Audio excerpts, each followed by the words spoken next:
President Trump again going after his predecessor, former President Joe Biden. The current president posting online within the last hour that any document signed by the former president while he was in office is, quote, hereby terminated and of no further force or of effect. He goes on to allege that Biden was not involved in what he called the, quote, auto pen process, and that if he says he were involved, that Biden will be brought up on perjury charges. This news is just breaking, and there are a lot of questions. Perhaps most importantly, if the president even has the authority to do this, or just what orders could be or would be impacted if he is indeed successful. So let's get off the sidelines and go into the arena. My panel is here along with CNN senior White House correspondent Kristen Holmes, who's in West Palm Beach, where the president spent the Thanksgiving holiday. So Kristen, former President Biden's use of the auto pen, of course, has been a frequent topic for this president, but he's going much, much further here.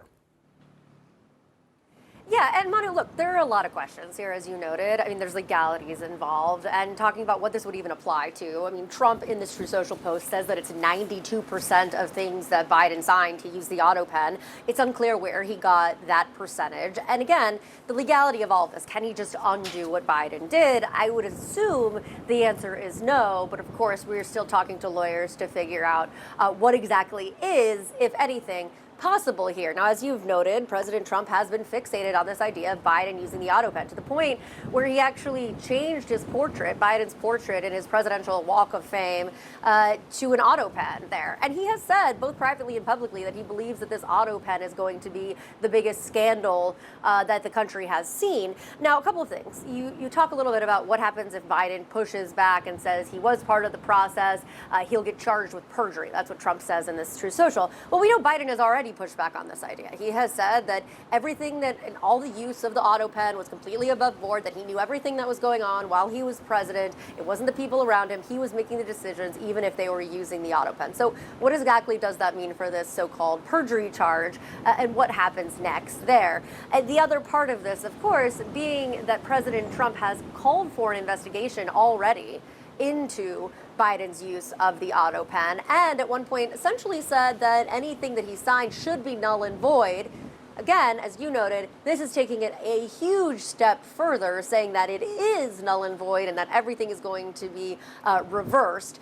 We are still reaching out to White House officials as well as to lawyers to figure out if there is anything that this means in the legal sense, and also in terms of the White House, what they're specifically looking at, if anything, when it comes to reversing decisions that were signed by Biden using this auto pen.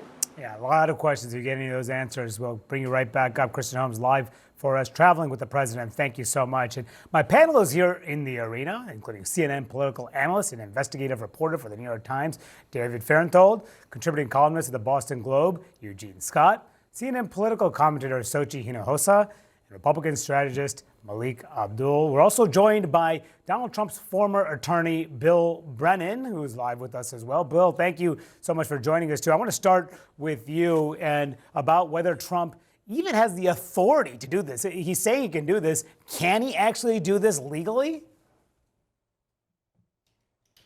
Manu, it's my understanding that the auto pen's been around since around 1930.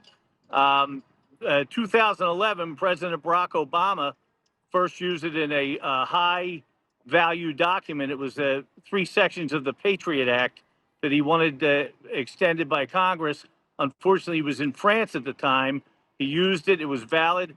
In 2005, President George W. Bush asked the Department of Justice for an opinion, and the DOJ said at that time, under certain circumstances, the use of an auto pen is legally sufficient. I think the real issue here, Manu, is going to be scienter, whether or not President Biden knew that the documents that were signed with the auto pen were used. If he knew and he approved it, then I think it passes muster. Yeah, because the president is saying that Biden would be charged with perjury. What basis does he have for making that charge? Well, perjury is lying under oath. I don't know that President Biden made a statement that he approved the auto pen, that perjury would be applicable here. There's no doubt that the auto pen itself is a document that is a device that can be used. It's all going to depend on circumstances.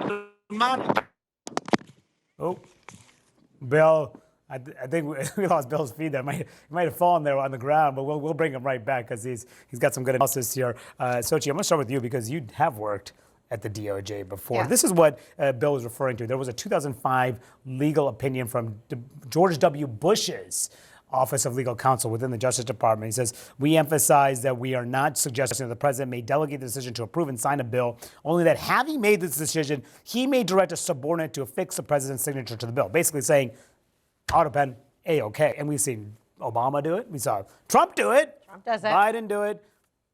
What are the implications of this? Well, I think that there are two things he's talking about here. He's talking about executive orders. Right. If Trump would like to undo executive orders, like, for example, prescription drug costs and all sorts of pieces of policy that Biden did to lower costs for families, if Trump wanted to do that, he could do that. But I think that would be an unpopular thing for Trump to reverse each and every one of them. He would have to unwind them. When it comes to Biden's pardons, he cannot undo those pardons. Those pardons are sound, whether or not he used the auto pen. I think what people will also look at is you talk about his mental acuity, whether or not Biden was making decisions for himself. Can I just say, I don't think anyone in the White House was telling Joe Biden to pardon his family. I am pretty sure that that is a decision that is a very personal decision made by the President of the United States. And so I think it's interesting what he's saying about this, because at the end of the day, the most controversial pardon was his family. And you can guarantee Joe Biden made that decision. Yeah, and as Bill was saying, if the President Biden says that he did it, then how do you charge him with perjury? And Trump's just throwing out perjury. We're going to charge him with perjury. Yeah, so that's a very good point that he's talking about executive orders. And I think people should realize, I was looking at the numbers, and by February, Donald Trump had already rescinded about 40% of Joe Biden's executive orders. This is something that all presidents do. They can rescind an executive order. You know, I'll be the Trump whisperer here. And for real, this is actually more of a rhetorical device for Donald Trump. I can pretty much assure you that the majority of the 77 million people who voted for Donald Trump don't care about the auto pen. This is something that is specific to Donald Trump, and I don't think that it's going to be anything that comes out of this. Yes, it may be some things, you know, if there's something more, you know, more than maybe executive orders or pardons or something, but I don't think that there's anything going to come out of this, and this is one of those instances where Donald Trump kind of throws out a bit of red meat, but only to the base, and it's not something that resonates with the majority of the country. So distraction